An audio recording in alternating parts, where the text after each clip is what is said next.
here with Nicola Roberts and we're talking self-confidence. As you become a teenager, the changes to your body and emotions might make you feel confused about who you are, and you may feel like you no longer fit in. Nicola, how were your teen years? My teen years were hectic because I was in the group. It all started at 16, so I was in the thick of it all. So kind of being a teenager was secondary to work and being in the band, so chaos, I would say. Were you comfortable within yourself, or did you feel like you had to change to fit in? I felt like I had a real big issue about being pale when I was younger.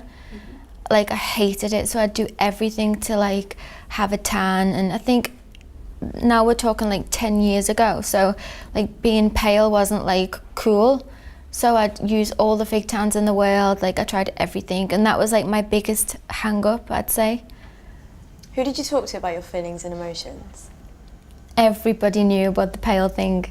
Every single person knew.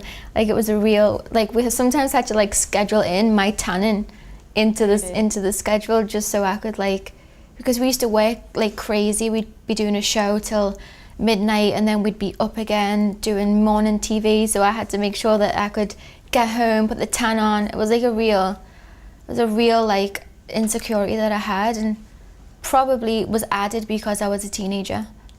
Do you have any tips on how girls can boost their self-confidence? Like, one of the most important things is just accepting who you are and just being happy with the fact that like there's just one of you, and just really thinking that you are special and you kind of look the way you do and you've been created that way just for you. So, and it's hard to think like that when you're like frantically upset about something, but upset about a particular part of your appearance or something like that. But that would be my advice. Now, you're in the public eye quite a lot. How do you handle the sometimes negative comments that you might get? You don't read them.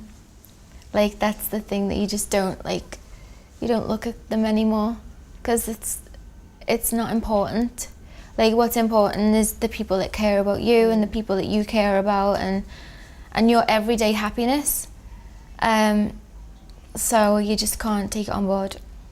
What advice would you give your younger self about being comfortable with who you are?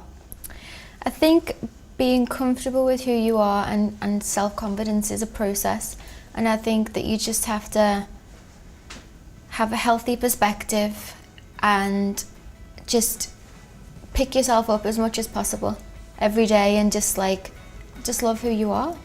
Thanks, Nicola. If you have any questions, you can go to the Lillettes Becoming a Teen website, and their agony aunt Vicky will answer any of your questions.